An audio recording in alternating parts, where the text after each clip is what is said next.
Good morning. I'm Jessica Tracy, and I'm a member of the Board of Trustees. It's my pleasure to welcome you this morning. If you are visiting and would like more information about our congregation, please stop at the visitors table in the fellowship hall. We'll be happy to answer your questions. Today we welcome Lynn Deeves to our service. And Lynn is, I'm looking forward to hearing this. Lynn is a Maine native singer-songwriter, multi-instrumentalist, teacher, and massage therapist. In 2017, Lynn was ordained into the Teep-Hein Order? Teep-Hein Order of Interbeing as a long-term student of Zen master Thich Nhat Hanh. Her passions in life include nature, silence, hiking, people, biking, witnessing, and experiencing of spiritual growth. So as we start our worship service, please silence your cell phones. Again, welcome. Thank you. Announcements?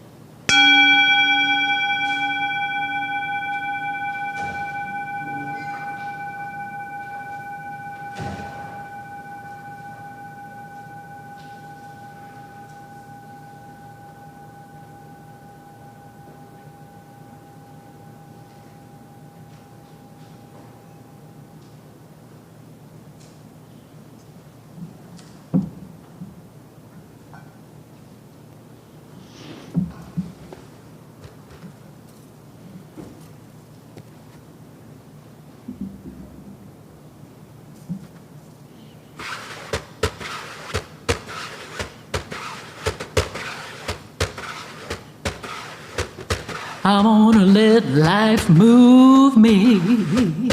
I'm gonna let life stir me deep. I'm gonna let life wake me from an ancient sleep. I'm gonna laugh for my laughter. I'm gonna cry all my tears. I'm gonna love the rain as deeply as the sun when it clears. Do do do do do do do do do do do do. I'm gonna let life move me. I'm gonna let life stir me deep. I'm gonna let life wake me from an ancient sleep. Well, I'm gonna laugh for my laughter. Ooh, I'm gonna cry all my tears. I'm gonna love the rain as deeply as the sun when it clears. Do do do do do do do do do do do.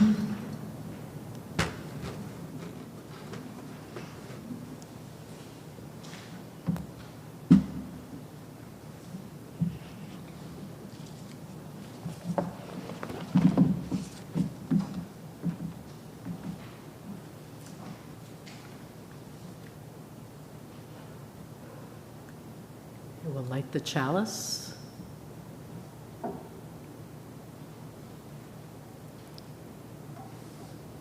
Respectful of countless teachers and spiritual friends, I calmly light this candle, brightening the face of the earth. A poem from Rumi. When I run after what I think I want, my days are a furnace of stress and anxiety. If I sit in my own place of patience, what I need flows to me and without pain. From this, I understand that what I want also wants me, is looking for me and attracting me. There is a great secret here for anyone who can grasp it. Our opening hymn today is number 331. Oh, the words will magically appear. Life is the greatest gift of all.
Good morning. The story for all ages this morning is Can I Sit With You? I wish I could show you the pictures for this, but just imagine a little girl, sometimes lonely, looks like she may have just moved into a new neighborhood or something, and a little puppy comes up behind her and says, the puppy is the one who's doing the talking in this story.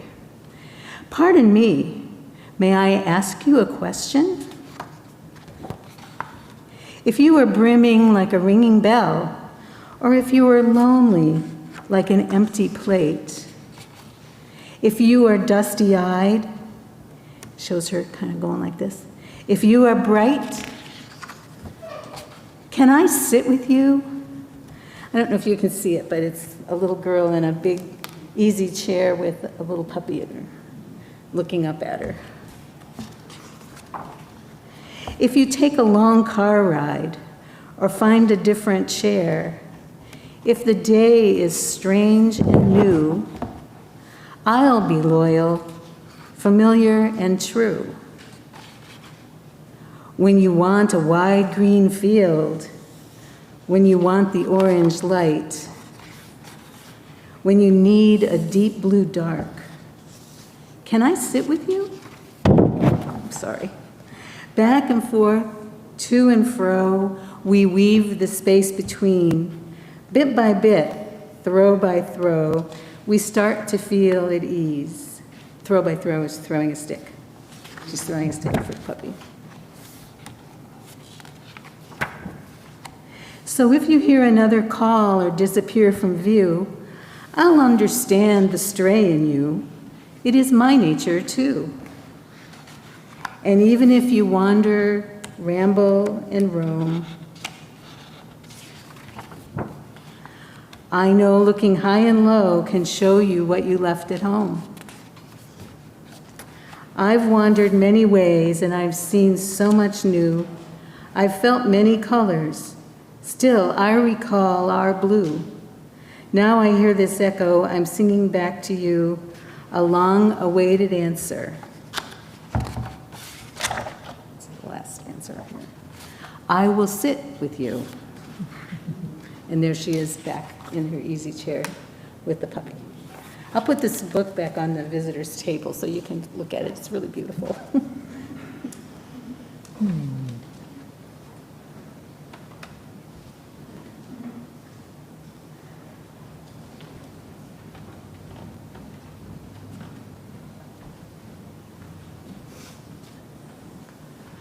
Good morning. Good morning. I'm Sue Labes, a member of the pastoral care team, and I'm going to read the Joys and Sorrows. Under concerns, it's my cousin Joellen. This is written by Louise.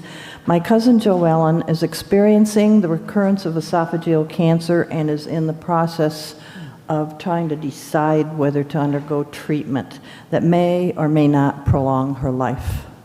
Please send healing thoughts and prayers. This is Carol McCoy.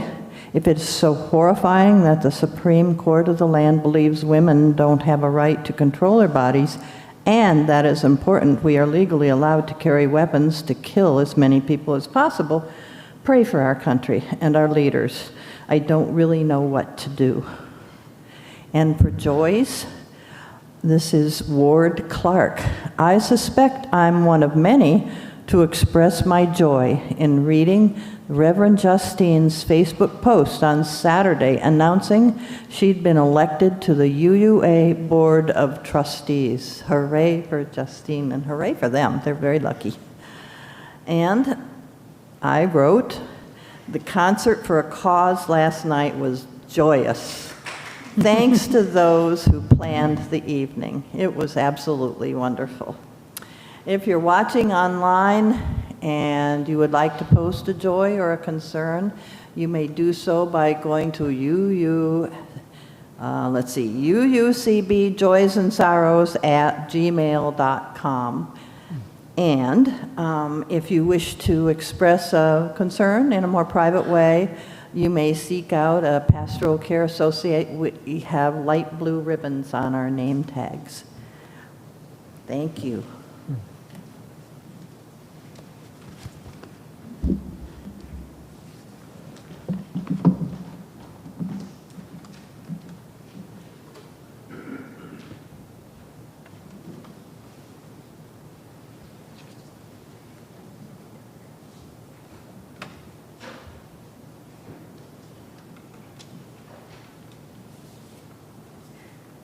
A reading from Thich Nhat Hanh. The good news. They don't publish the good news. The good news is published by us. We have a special edition every moment, and we need you to read it. The good news is that you are alive, and the linden tree is still there, standing firm in the harsh winter. The good news is that you have wonderful eyes to touch the blue sky. The good news is that your child is there before you and your arms are available. Hugging is possible. They only print what is wrong. Look at each of our special editions. We always offer the things that are not wrong. We want you to benefit from them and help protect them. The dandelion is there by the sidewalk, smiling its wondrous smile, singing the song of eternity. Listen, you have ears that can hear it. Bow your head. Listen to it. Leave the world of sorrow and preoccupation and get free. The latest good news is that you can do it.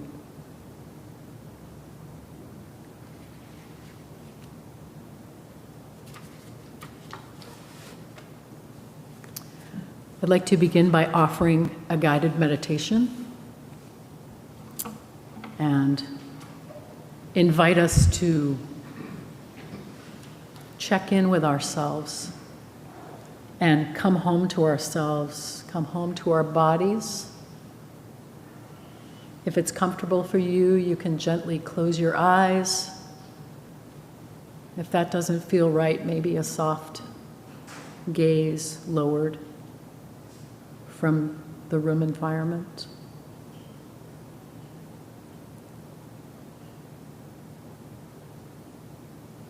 Where am I right now?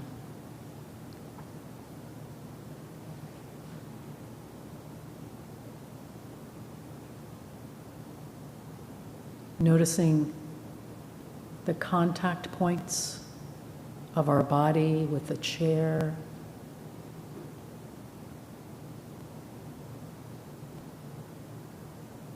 Noticing our weight on the chair, feeling the support of the earth.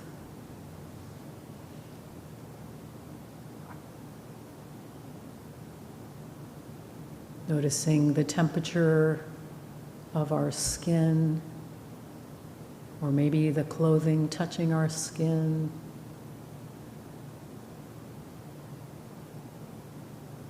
Feeling our heartbeat.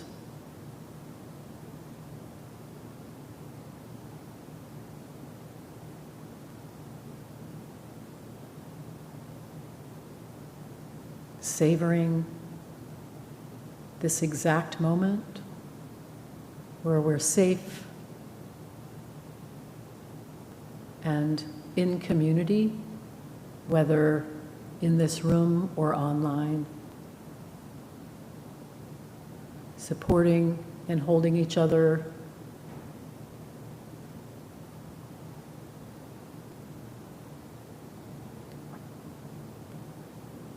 arriving in the here and now.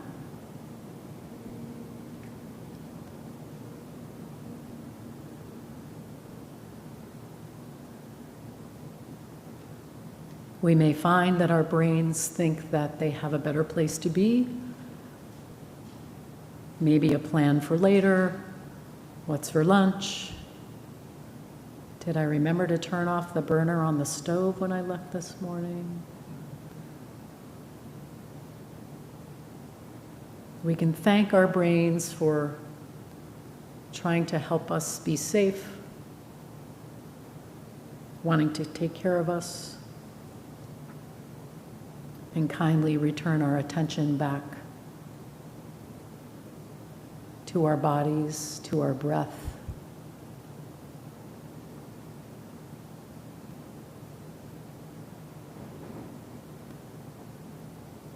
Dharma teacher Pema Chodron likens this process to training a puppy. Stay. Stay.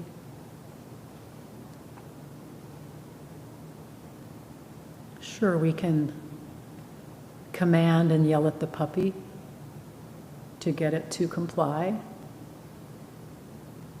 and maybe it will work, and maybe we'll end up with a puppy that's fearful and neurotic. So noticing the quality and tone of our own inner voice.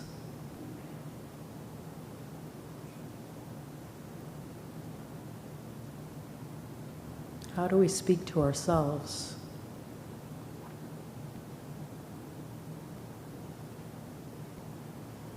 Is this how we want to hold ourselves?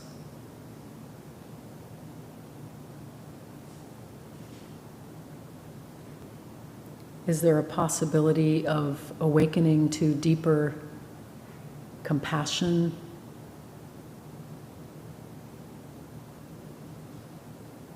patience,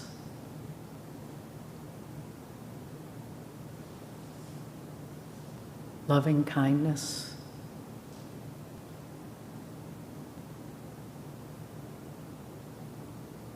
and presence?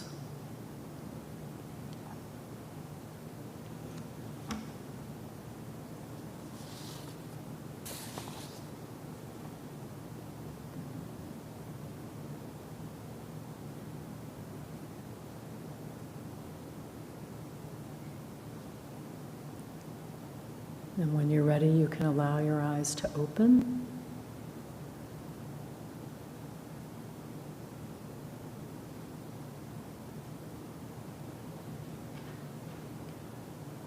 Carl Jung wrote, "When we look outside ourselves, we dream. When we look inside, we wake up." With so much busyness and suffering and trauma being experienced in our world right now, how do we even remember or want to wake up, to be here for it all? How do we care for ourselves, much less care for our friends and our family and our community and our world?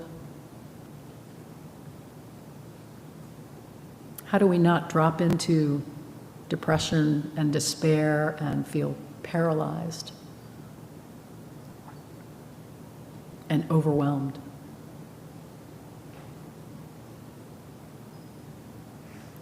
Where is equilibrium and resilience? Where am I right now? When Stephanie Bernier invited me to offer this service, I had a moment of, how can I talk about these things when a lot of the last few years I've felt like just hitting the snooze button and isolating more than is required. And then I also pretty immediately brought to mind all of the things that have been so helpful in the last few years especially.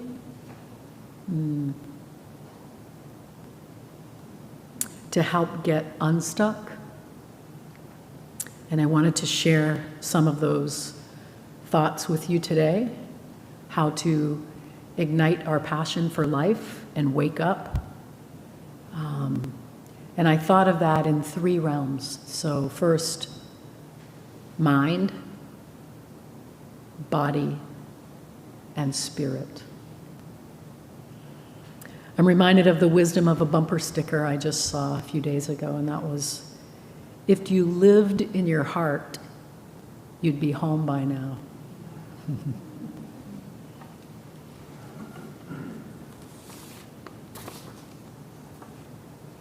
Mind. Shame researcher, author, and speaker Brené Brown encourages us to dare to be awkward, to lean in and accept our imperfection and vulnerability. And one way that I've found to do this is to be a beginner. It used to be that if I was a beginner at something and I wasn't an expert in 5 minutes, that I would declare that thing to be really stupid. So I found that I've grown a little bit in that area, and with all of the extra home time the last few years, I took it upon myself to learn a few new skills. My partner is a very, very good knitter and spinner, and that's one of the things that I tried maybe 10 years ago and thought it was stupid. And so I asked her if she would teach me how to knit something very simple, so I made a scarf. And each night I would do maybe a row, maybe 3 or 4 rows, and then put it down. If I felt a feeling of frustration arising, I just put it down. And it was very satisfying to have this little thing. I'm used to making something out of nothing with songwriting, but I'd never done that with a craft. I told myself this story that I'm not a crafty person, so anything like that went away. Another thing that I learned this year was a little bit of ukulele. So a friend of mine gifted me her ukulele when she passed, and I'll play it for you later. I wrote a little song that I realized it's hard to be depressed when you are playing the ukulele. It's not an option. That was my other mostly fun thing. And also a bunch of little simple DIY, do-it-yourself home projects. Thank you, YouTube tutorials. So it's so satisfying to be able to fix something and not hire a person and spend a lot of money having them come into your home and fix it, and to like persevere a little bit through that. I don't know what I'm doing, I'm really stupid, you know, all these stories that we tell ourselves sometimes. Another wake-up challenge I offer my mind is sitting with not knowing. So it's so easy, if I don't know the answer to something, to automatically Google it. And sometimes I just like to sit with not knowing. And sometimes my brain will even come up with the answer, and sometimes I'll Google it later. But just to like sit with that uncomfortable feeling for a minute or 5 or 10. Restoring my energy and my capacity with my mind also happens through having selective media consumption, especially now. How much is enough?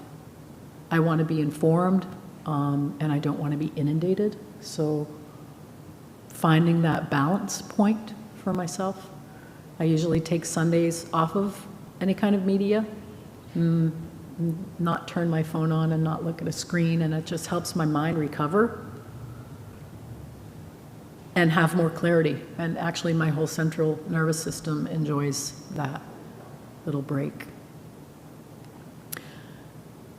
Repeating a helpful phrase. So where am I right now? Brings me right back here. Another phrase that was shared with me by a teacher was, are you sure? When I'm telling myself a story again, right? Are you sure? And usually 95% of the time, maybe 99% of the time, I'm not sure. I think I'm sure, but I'm not sure. There's a freedom in my mind when it doesn't get stuck on thinking I know. And an acronym that I really enjoy is WAIT. Why am I talking? We were given 2 ears and 1 mouth for a reason. So practicing a little bit more deeper listening when I remember to do that. Albert Einstein said, I have no special talents. I'm only passionately curious. Body. I ask my body what it wants. And sometimes I listen to the answer. And many times it's something like rest, stopping, nourishing food, time in nature, maybe a nap. Practices to ground my body, or walking meditation, where I synchronize my breath and my steps, right here. My body's always right here. My mind, maybe not always right here. So ways to bring those together have been helpful. Also noticing my fears and my anxieties in my body, like even right now, a little extra quick heartbeat, a little bit of sweaty palms. The knee shaking isn't happening, but that's happened before with me speaking in public. Noticing that and not responding to the urge to run away or get really busy or have something to eat when I'm not really hungry. Just noticing the feelings of fear and anxiety and sitting with it, being with it, befriending it maybe even.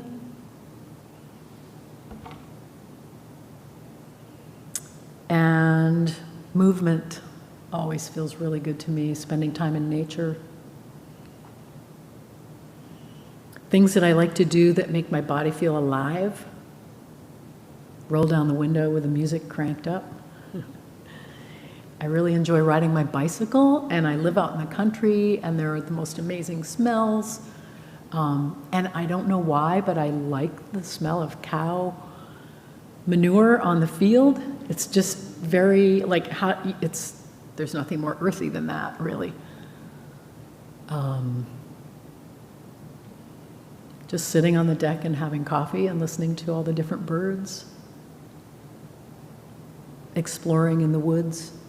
These are all things that can help me come back to my body and renew my energy and bring me clarity so that when it's time to act in a way that's important to me, I'm rejuvenated, I'm restored, I'm not coming from a place of anger or fear, and I have clarity about what the right action should be.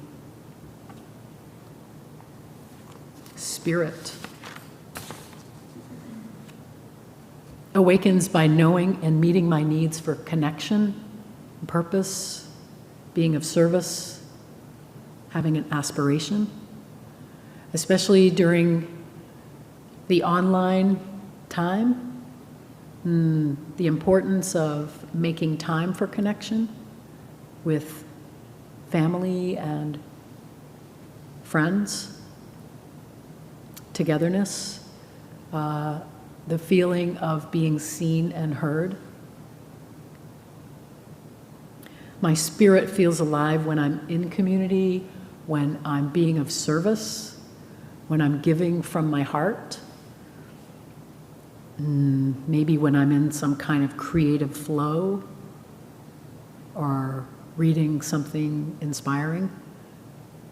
And spending time with kids.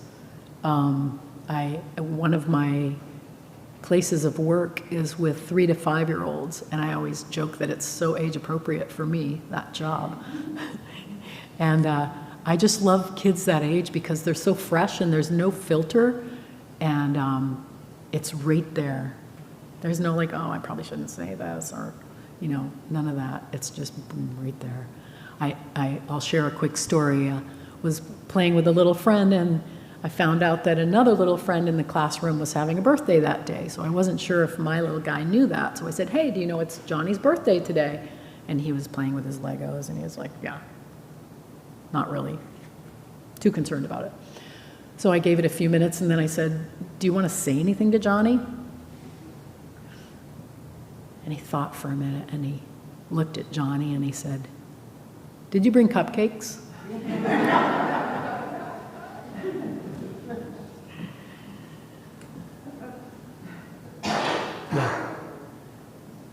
So I'd like to close with a quote from Howard Thurman. Don't ask what the world needs. Ask what makes you come alive, and go do it.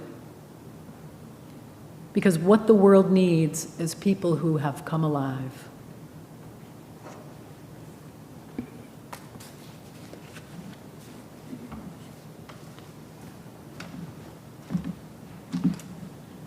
Our morning offering will now be taken. We share our plate with Charity for Soul. And this month, our charity is Mid-Coast Hunger Prevention Project.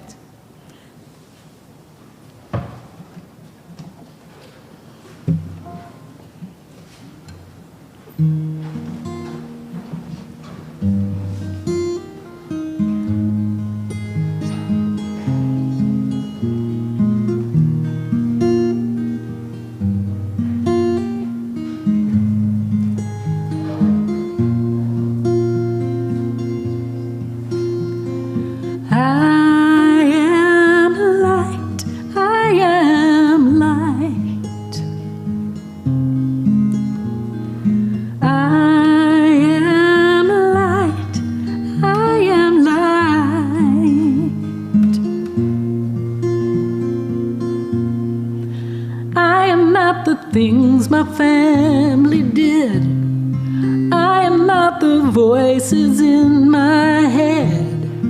I am not the pieces of the brokenness inside.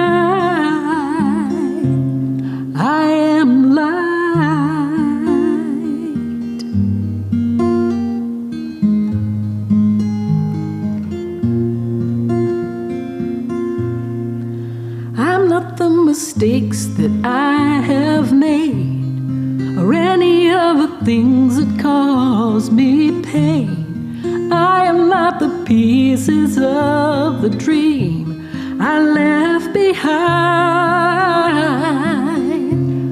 I am light.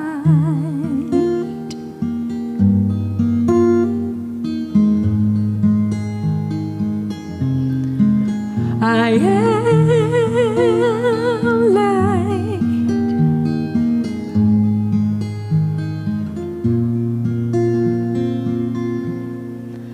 I am not the color of my eyes. I am not the skin on the outside. I am not my age. I am not my race. My soul inside is all light.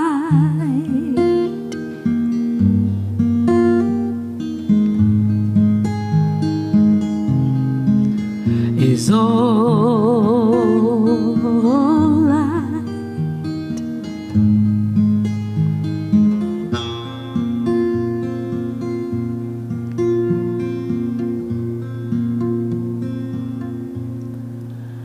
I am divinity defined. I am the God on the inside. I am a star, a piece of it all. I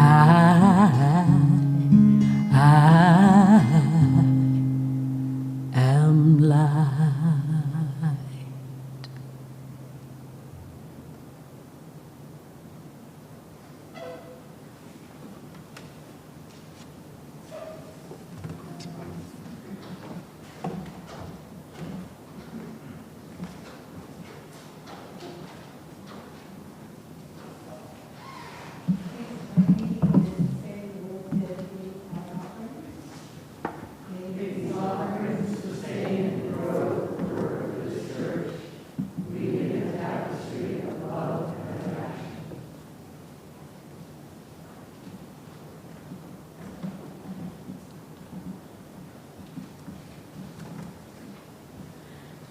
Please join us in singing our closing hymn. Is that really what's happening next? Yes. Hymn number 355, We Lift Our Hearts in Thanks, and you please stand as you are able. Thank you.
Closing words. One of the passengers on the famous U.S. Airways flight 1549 that crash landed on the Hudson River in 2009, was asked afterward how he felt. He said, "I was alive before, but now I'm really alive."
So my new little friend. So I learned a few chords and just kept strumming this.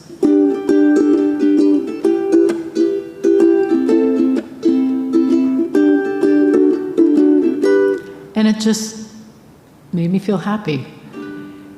And a wonderful teacher in the tradition of Thich Nhat Hanh, a wonderful mentor of mine from Rhode Island named Joanne Friday, passed January of 2021, and I was thinking a lot about her and strumming these chords and thinking about so much of her life was about waking up and sharing what she saw and learned with other people. And she would always ask me when I would talk to her, especially during hard times, she would say, "So what are you doing to water your seeds of joy? What are you doing as an antidote for these hard times? What are you doing?" And she would also be the person that would say, "Are you sure?" And another one of her sayings that shows up in this song is change the peg. So if a carpenter is working and finds a peg that's rotten, he takes it out and puts in a fresh peg. And so the same with our thinking. If we're stuck on a negative loop, we can take that out and maybe put in something fresh. And the other thing that's mentioned in this song is the word Thai, which is Vietnamese for teacher. And in this case, my friend and I had a mutual teacher in Thich Nhat Hanh. So just wanted to set the table for you there with some little words that might appear in the song so you'll understand.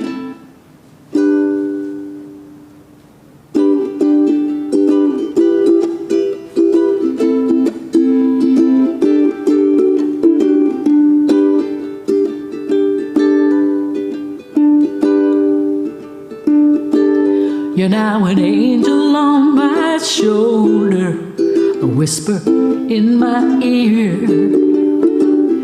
I will continue you, spread the love and cheer. You gave a name to me, you called me a bright mirror.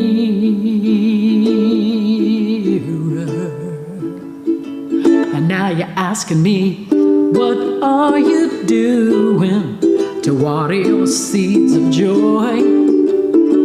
Change the peg, the antidote for when you're stuck or annoyed. We don't ignore the hard stuff, embrace it, enjoy life.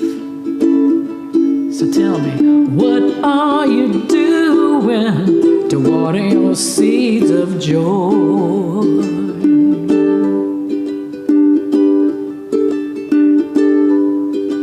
These clouds are just passing through, covering up the sun. Please don't mistake me for someone who claims mud puddles can't be fun. Many notions fill my mind. You say, are you sure? And that Ty gave us clear instructions on how to keep it pure. I hear you asking me, what are you doing to water your seeds of joy? Change the peg, it's the antidote for when you're stuck or annoyed. We don't ignore the hard stuff, embrace it, enjoy life. So tell me, what are you doing to water your seeds of joy? What are you doing to water your seeds of joy? What are you doing to water your seeds of joy?